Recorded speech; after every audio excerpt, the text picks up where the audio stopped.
Belum 1 bulan Prabowo menjadi presiden Indonesia, sudah banyak maling-maling rakyat, koruptor-koruptor yang ditangkap. Betul, betul.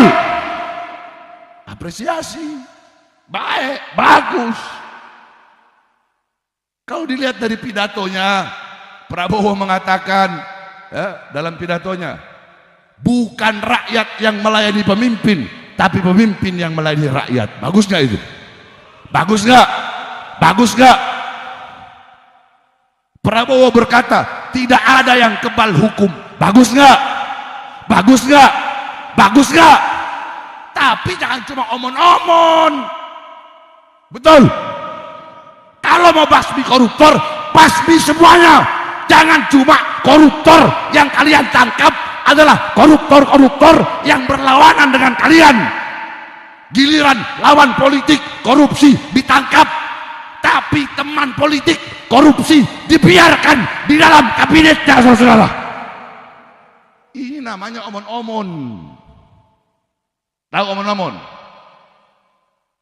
Jadi kalau memang Prabowo betul-betul mau memberantas korupsi, nggak ada urusan siapapun yang korupsi, siapapun, mau Tom Lembong, mau Anies, mau Mulyono, mau Megawati, siapapun, tangkap mereka, adili mereka, penjarakan mereka, karena mereka telah menyusahkan jutaan rakyat Indonesia, saudara.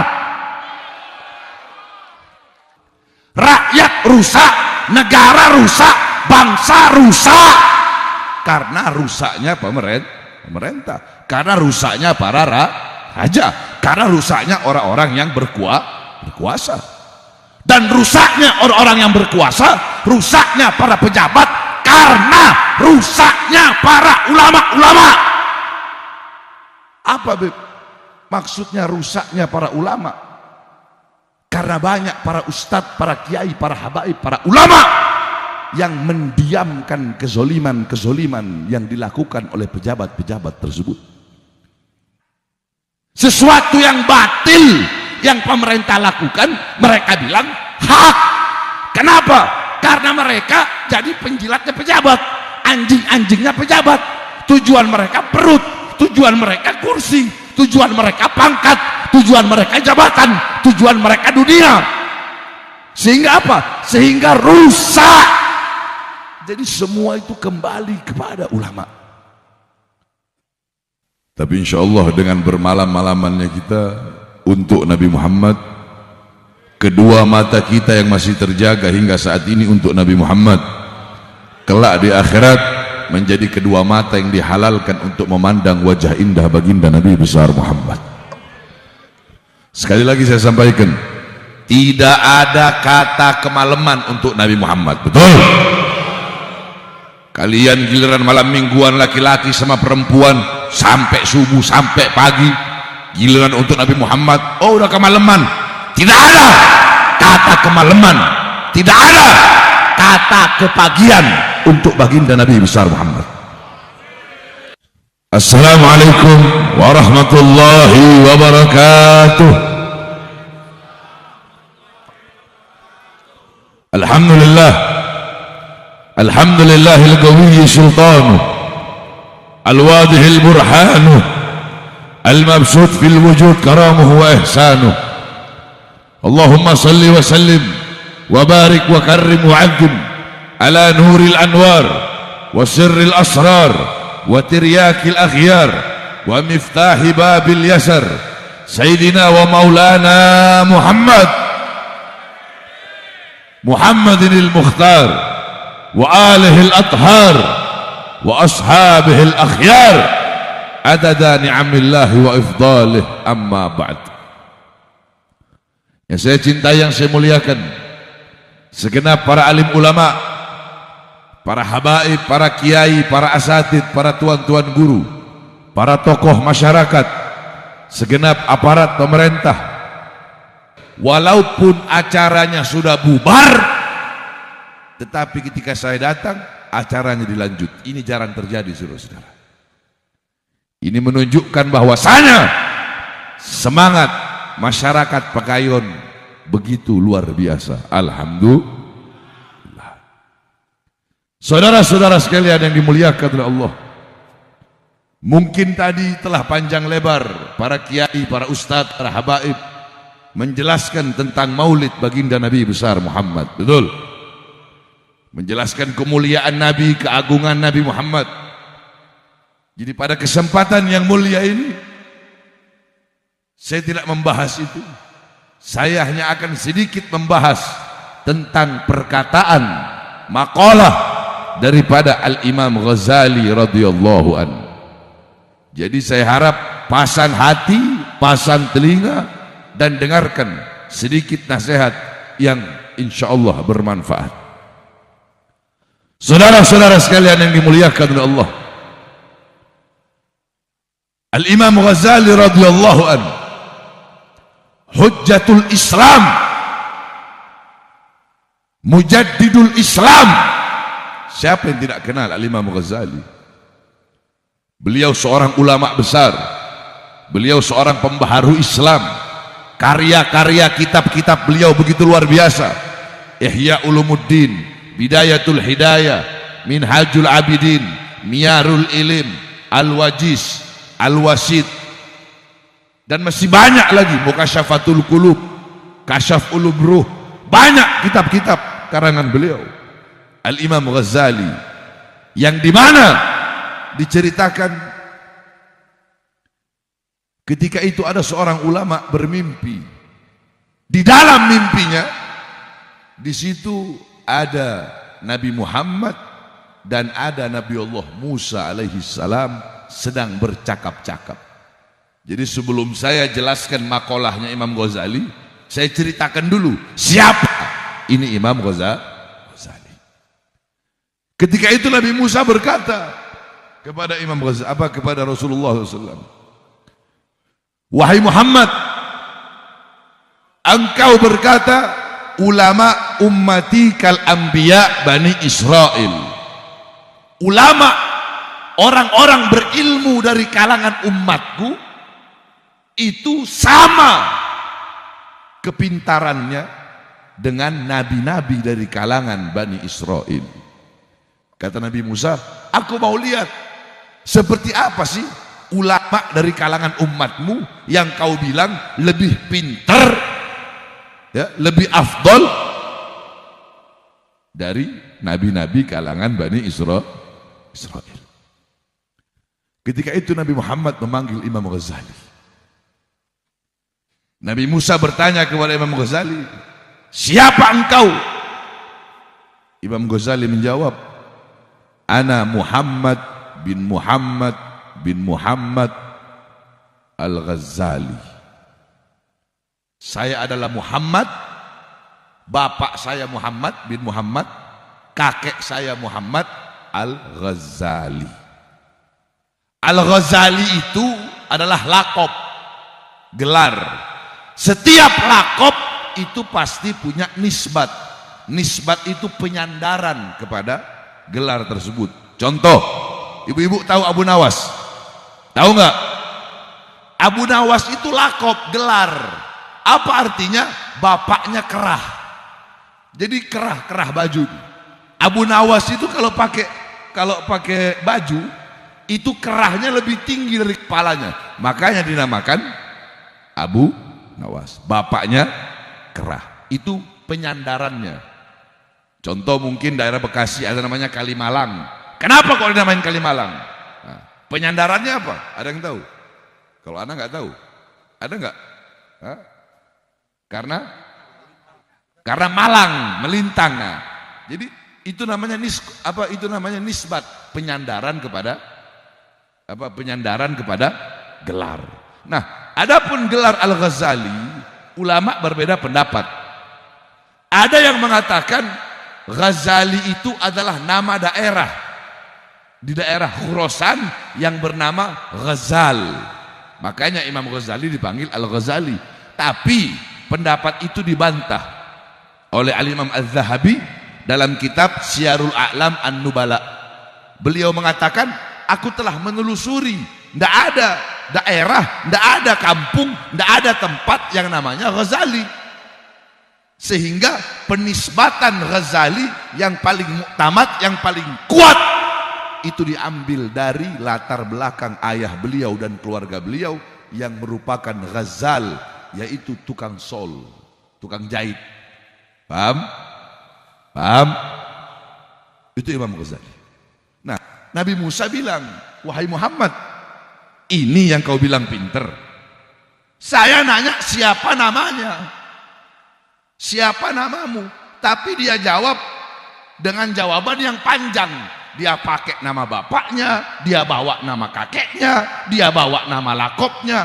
Harusnya kalau dia pinter, ketika aku bertanya siapa namamu, cukup jawab aku Muhammad atau aku Ghazali.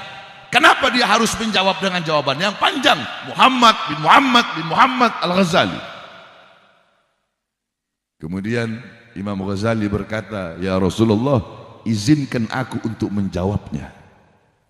Dijawab oleh Al-Imam Ghazali, wahai Nabi Musa, bukankah engkau seorang kalimullah, seorang yang berbicara dengan Allah Subhanahu wa ta'ala? Ketika Allah bertanya apa yang ada di tanganmu, engkau menjawab, ini tongkat. Tongkat ini aku gunakan untuk bersandar. Tongkat ini aku gunakan untuk menggembala kambing. Tongkat ini aku gunakan. Harusnya ketika Allah nanya apa yang ada di tanganmu, cukup kau jawab tongkat. Nggak perlu kau jawab tongkat ini untuk ini, untuk ini, untuk ini, untuk ini. Masuk akal nggak jawabannya? Masuk akal nggak?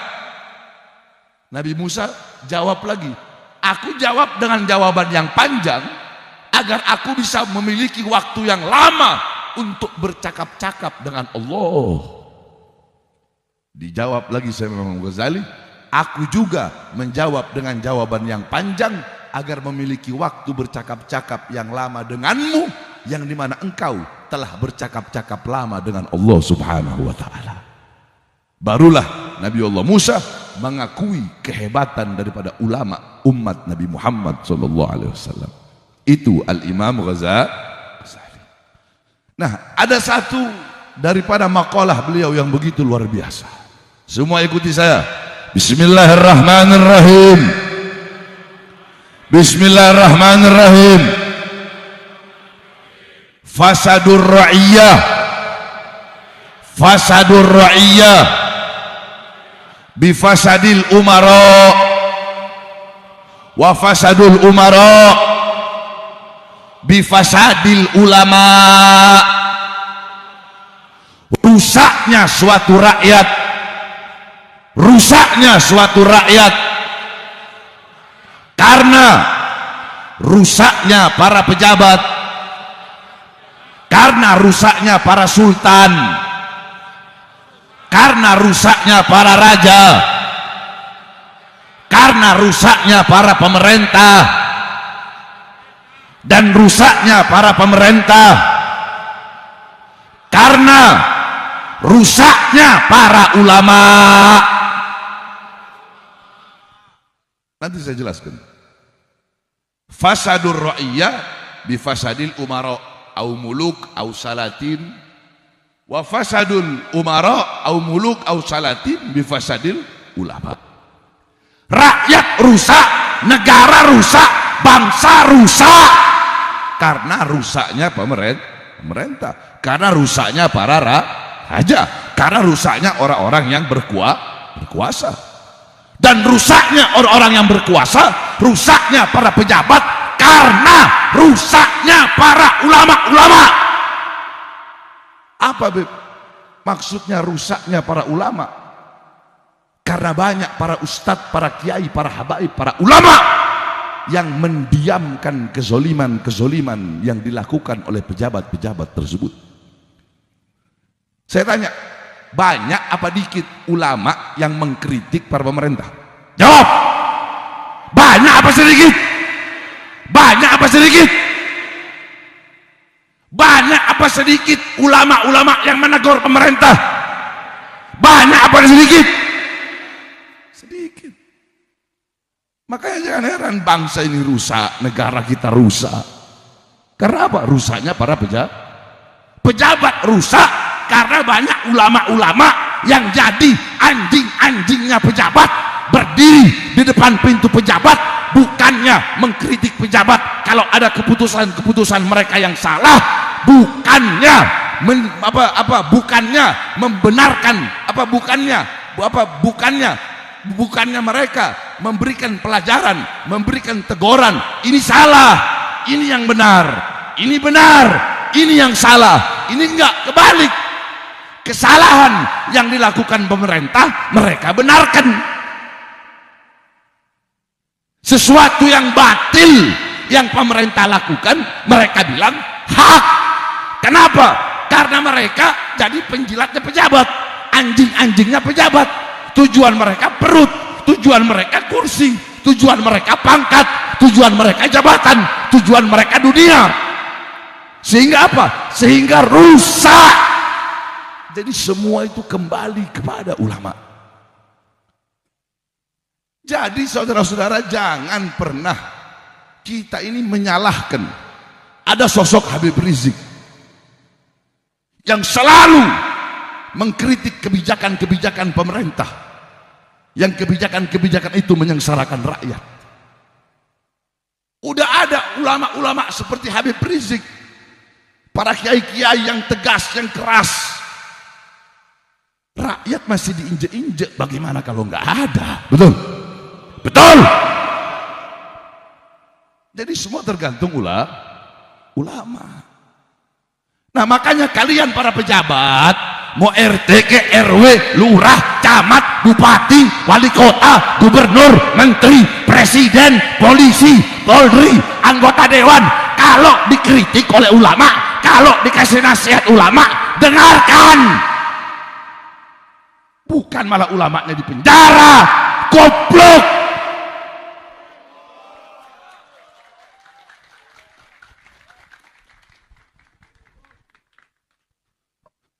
Saudara-saudara sekalian yang dimuliakan oleh Allah, kita hidup di akhir zaman. Fitnah di mana-mana, kerusakan di mana-mana, maksiat di mana-mana, mabuk di mana-mana, pelacuran di mana-mana, narkoba di mana-mana. Orang tidak punya lagi malu. Laki-laki perempuan di pinggir jalan, telanjang, ciuman, zina. Lihat malam minggu ini. Lebih banyak mana? Lebih banyak yang bermaksiat, atau lebih banyak orang-orang seperti kalian yang masih kedua matanya terbuka untuk berzikir, mengingat Allah dan menuntut ilmunya Allah Subhanahu wa taala. Ini akhir zaman. Fitnah di mana-mana. Apalagi judi online. Judi online merajalela di mana-mana. Judi online merasuki seluruh lapisan masyarakat. Mau anak mudanya, pemuda-pemudinya, bapak-bapaknya, emak-emaknya, anggota dewannya, ada ustadz kiainya, ada habibnya. Bahkan judi online ada pejabat-pejabatnya, ada pemerintah-pemerintahnya, ada polisinya, ada TNI-nya, semua ada anggota DPR-nya terlibat di dalam perjudian online, saudara-saudara. Saya tanya, ini kurang ajar nggak? Kurang ajar nggak? Kurang ajar nggak? Biadab nggak? Biadab nggak? Nah makanya saya Bahar bin Ali bin Smith, saya mengapresiasi. Belum 1 bulan Prabowo jadi presiden, tetapi Prabowo sudah memberantas judi-judi online, saudara-saudara. Kalau ada kebaikan ya kita bilang baik, benar. Kalau ada yang benar ya kita bilang benar, betul. Simple. Belum 1 bulan Prabowo menjadi presiden Indonesia, sudah banyak maling-maling rakyat, koruptor-koruptor yang ditangkap. Betul, betul. Apresiasi, baik, bagus. Kalau dilihat dari pidatonya, Prabowo mengatakan dalam pidatonya, bukan rakyat yang melayani pemimpin, tapi pemimpin yang melayani rakyat. Bagus nggak itu? Bagus nggak? Bagus nggak? Prabowo berkata, tidak ada yang kebal hukum. Bagus nggak? Bagus nggak? Bagus nggak? Tapi jangan cuma omon-omon. Betul. Kalau mau basmi koruptor, basmi semuanya. Jangan cuma koruptor yang kalian tangkap adalah koruptor-koruptor yang berlawanan dengan kalian. Giliran lawan politik korupsi ditangkap, tapi teman politik korupsi dibiarkan di dalam kabinetnya, saudara. Ini namanya omon-omon. Tahu omon-omon? Jadi kalau memang Prabowo betul-betul mau memberantas korupsi, nggak ada urusan siapapun yang korupsi, siapapun, mau Tom Lembong, mau Anies, mau Mulyono, mau Megawati, siapapun, tangkap mereka, adili mereka, penjarakan mereka, karena mereka telah menyusahkan jutaan rakyat Indonesia, saudara.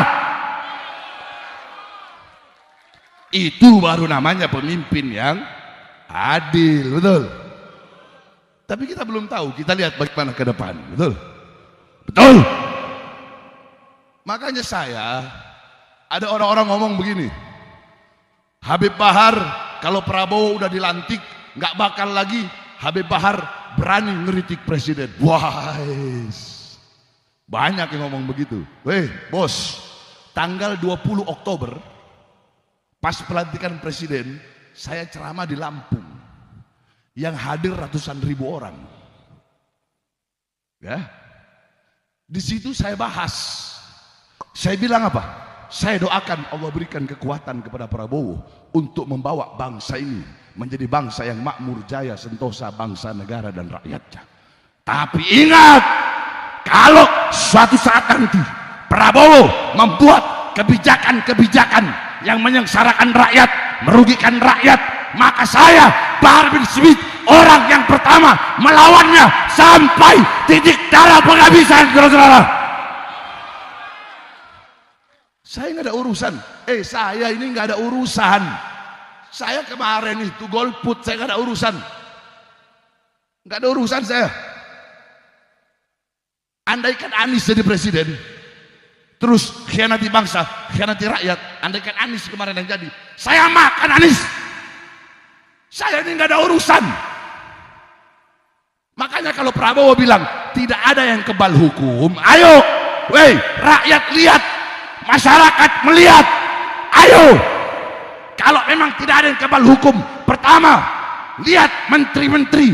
Ketika menteri-menteri yang berada kemarin, ketika zaman Jokowi menjadi presiden, si Mulyono, berapa banyak menteri-menteri yang korupsi? Mau kau lindungi? Jangan, tangkap betul, penjarakan betul, bikin menderita betul, sebagaimana lebih menderita daripada penderitaan rakyat, sebab mereka rakyat menderita, sebab mereka rakyat susah, sebab mereka rakyat pengangguran. Kalau memang jangan sekedar gaulun bila amalin, ngomong tanpa berkata, berbicara tanpa melakukan. Jangan. Kalau apa yang kau omongkan gaulun biamalin, kalau ngomong ya lakukan. Kalau memang tidak ada yang kebal hukum, ya sudah, sana kau suruh KPK, kau suruh Kejaksaan Agung periksa Mulyono beserta keluarganya. Berapa banyak uang yang mereka korupsi, uang rakyat, uang negara. Tidak lanjuti, selidiki. Betul. Ini baru namanya adil. Ini baru namanya pemimpin yang tegas. Kalau lawan politik tersangka korupsi, teman politik korupsi dibiarkan, ya ini namanya pemimpin munafik. Betul. Makanya wahai Prabowo, saya sampaikan, coba ayo. Pertama, Fufu Fafa. Oke lah, saya nggak mau bahas masalah Fufu Fafa menyerang personal pribadi, itu urusan mereka.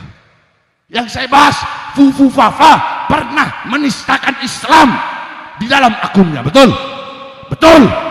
Kalau memang engkau ingin menegakkan hukum tajam di atas, tajam di bawah, maka jangan tebang pilih. Itu Fufu Fafa, engkau cari tahu, kemudian engkau selidiki. Kalau memang benar wakilmu adalah Fufu Fafa, maka makzulkan, tangkap, dan penjarakan, saudara. Kadang-kadang ada urusan. Saya Bahar bin Smith nggak ada urusan. Semua saya sikat. Semua saya sikat, saya nggak ada urusan. Deddy Mulyadi saya sikat. Suswono saya sikat. Dulu Megawati saya sikat.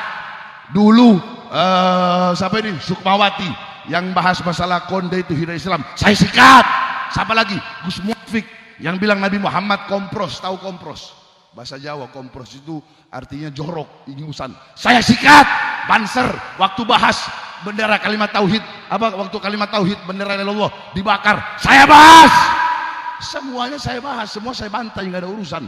Mau Pak Banteng, mau Jokowi, mau siapa, semuanya saya makan. Saya selama benar, tidak ada yang saya takutkan, saudara-saudara. Manusia yang paling saya takuti cuma satu, saya punya ibu. Pulang dari sini, mau penjarakan saya, silahkan. Nggak usah nunggu ditangkap, saya yang datang. Jadi jangan. Apalagi mau pilkada begini. Mau pilkada begini, pejabat-pejabat itu butuh sama rakyat kalau ada maunya doang. Janji palsu, saya akan memakmurkan rakyat, saya akan mensejahterakan rakyat. Tetapi setelah jadi, bukan rakyat yang makmur, bukan rakyat yang sejahtera. Yang makmur perusahaan-perusahaan asing, yang sejahtera perusahaan-perusahaan asing. Kita bangsa, kita rakyat Indonesia menjadi budak di negara kita sendiri, saudara-saudara. Makanya berarti kata Imam Ghazali tadi apa? Rusaknya negara, rusaknya rakyat karena rusaknya pejabat karena rusaknya para ulama. Kenapa? Karena banyak ulama yang bungkam, banyak ulama yang diam. Termasuk kasus Suswono. Banyak ulama yang diam, kiai yang bungkam, habaib yang bungkam, nggak tahu saya kenapa. Apa karena mungkin Suswono dari PKS kali? Kalau saya kan nggak ada urusan. Mau kau PKS kek, mau kau PKB kek, mau kau P3 kek, mau kau PDI kek, mau kau Gerindra kek, mau kau Golkar kek, mau kau apa kek. Kalau kau nistakan Nabi, kau nistakan Islam, saya makan kau. Paham? Itu bahasa Sulawesi itu. Paham? Paham ya? Tapi kita doakan mudah-mudahan Allah berikan kekuatan kepada Prabowo. Karena kan kita belum tahu langkah ke depannya seperti apa. Tapi masyarakat menilai, betul? Saya tanya, kalian menilai nggak? Jawab yang keras, menilai nggak? Masyarakat menilai nggak? Masyarakat melihat nggak? Masyarakat menilai, masyarakat melihat. Kalau memang betul engkau berkata tidak ada yang kebal hukum, maka siapapun yang korupsi, siapapun yang melanggar hukum, siapapun yang melawan hukum, maka siapapun mereka, mau kawan, mau musuh, mau teman, mau lawan, mau saudara, siapapun, maka wajib engkau penjarakan dia. Kalau tidak, maka kami bangsa dan rakyat Indonesia akan bangkit untuk melawan sampai titik darah penghabisan, saudara-saudara. Allahu Akbar, Allahu Akbar, Allahu Akbar. Jangan giliran Habib Rizik, Habib Bahar di penjara berkali-kali. Jadi jangan terulang lagi zaman Mulyono, betul? Jangan terulang zaman Mulyono. Jadi saran saya kepada Prabowo, siapapun yang korupsi, siapapun yang ini udah nggak ada urusan. Mau Megawati kek, mau anak buah Megawati kek, mau Mulyono kek, mau Jokowi kek, atau nama Mulyono, Jokowi Mulyono, atau Raja Jawa, Raja siapa itu, nggak ada urusan. Kalau mereka memang melanggar, terbukti, penjarakan. Itu baru saatnya jempol. Itu baru pemimpin yang tegas. Itu baru pemimpin yang diharapkan oleh rakyat Indonesia, betul? Betul. Kalau Habib Bahar gimana, Habib? Kalau saya tetap berpihak kepada rakyat, saudara-saudara. Bahar bin Smith dari rakyat. Bahar bin Smith adalah milik seluruh rakyat Indonesia. Saya tidak pintar muji-muji pejabat, nah.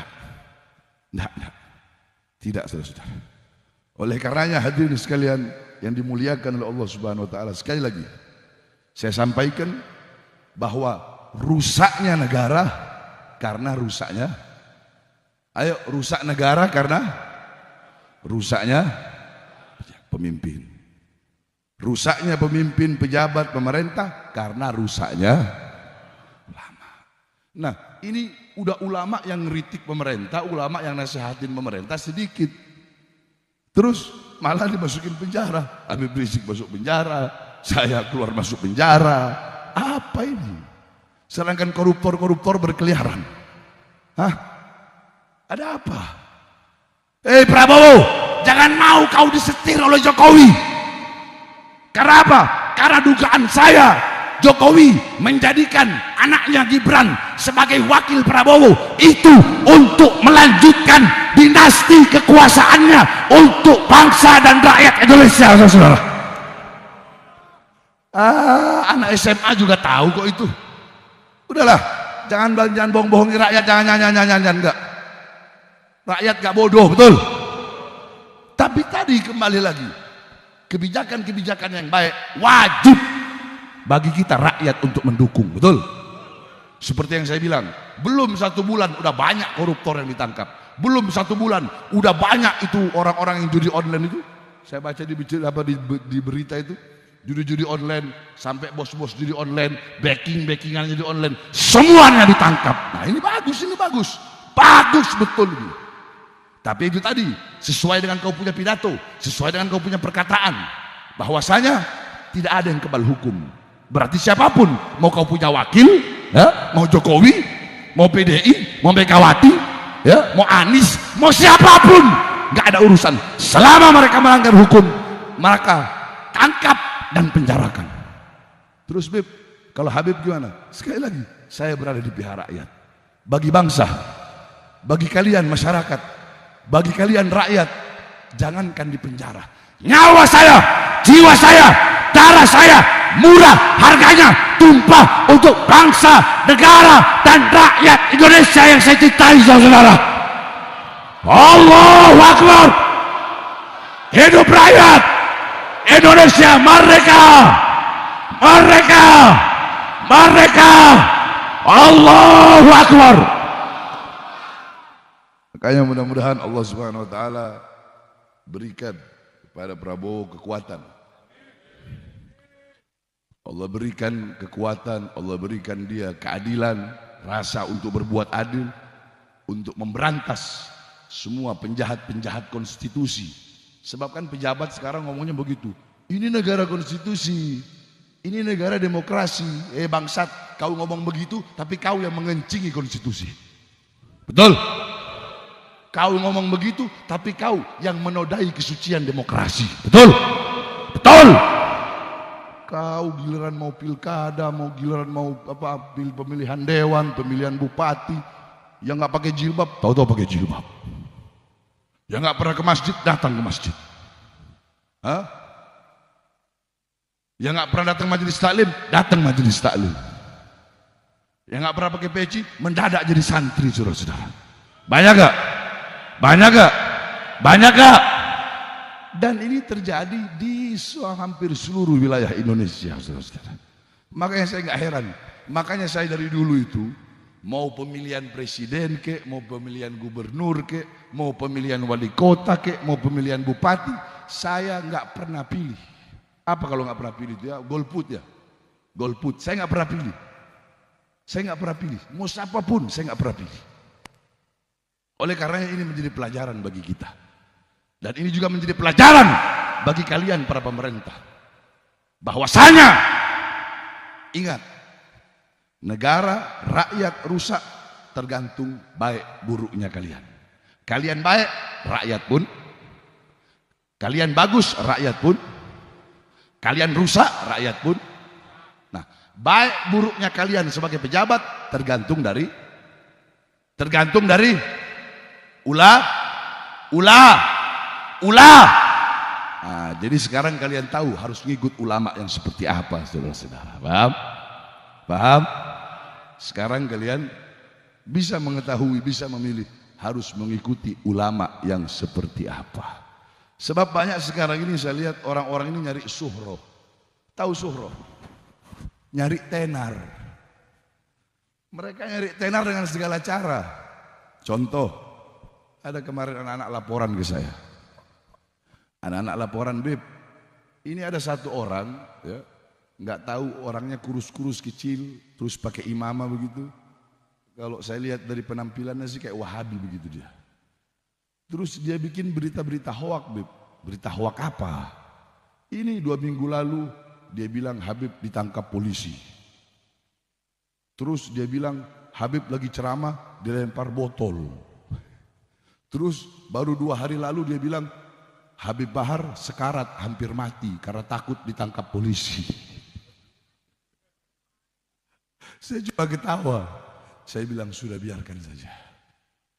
Itu mereka yang begitu-begitu itu, mereka membenci saya, menghina saya, mencaci saya, memaki saya, menfitnah saya. Mereka nggak sadar kalau saya adalah nafkah bagi mereka.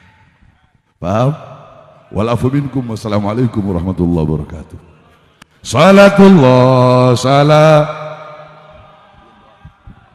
Allahumma nas'aluka khairan salam wa khairan wa khairan najah wa khairan ma'lul wa khairan mamat wa thabbitna wa thakil mawadana wa haqiq imana wa anta maulana fansur al-qawmil kafirin wal zalimin wal fajirin wal fasikin wal kadhibin wal mudhabdhabin wa min sultanil jairin wa min umara'il zalimin fa innaka khairan nasirin ya rab.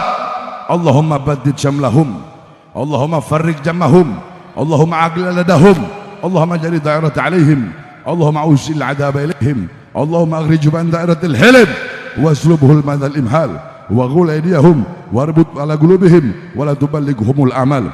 Allahumma mazzighum kulla mumazzak mazzaqta min adaika intisara li anbiya'ika rusulika wa awliyaik. Allahumma antasir lana intisaraka li ahbabika al-a'daik. Allahumma antasir lana انتصارك لأحبابك الأعدائك. اللهم انتصر لنا انتصارك لأحبابك الأعدائك. حاميم حاميم حاميم حاميم حاميم حاميم حاميم حم الأمر وجاء النصر فلا ينصرون. حاميم عين سين كاف حماية من حف. اللهم اجنا شر الأسواء ولا تجهل مهل البلواء. اللهم انت العمل الرجاء وفوق العمل. ياهو ياهو ياهو وصلى الله على سيدنا محمد وعلى اله وصحبه وسلم والحمد لله رب العالمين بالقبول.